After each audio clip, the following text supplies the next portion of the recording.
Alright guys, yeah, so you may have seen the Switchbot feeder that we did at Fembell, which operated 4 different devices allowing them to drop out the food.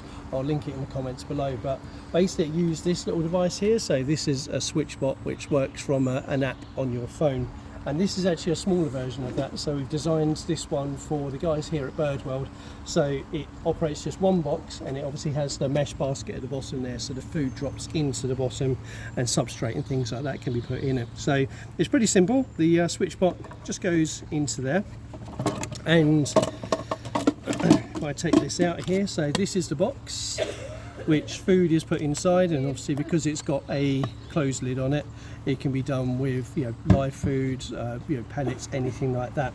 And just inside here is a little trough which this rod sits into like that, and then you have this little moving part here which is operated by the Switchbot.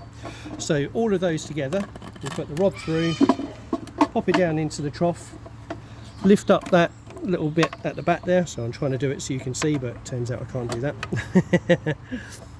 There we go.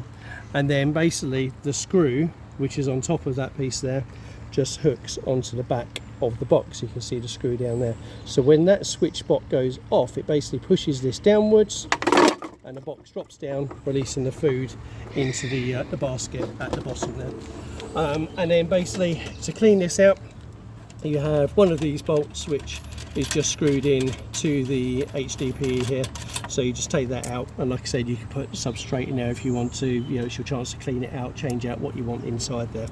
So yeah, you can have several of these dotted around the enclosure. Use the app to set timers, or you can just press the button as you go past, so you don't actually have to go into the enclosure. It gives you a chance to just go in the enclosure once at the beginning of the day, and obviously set them all up, which doesn't take long at all.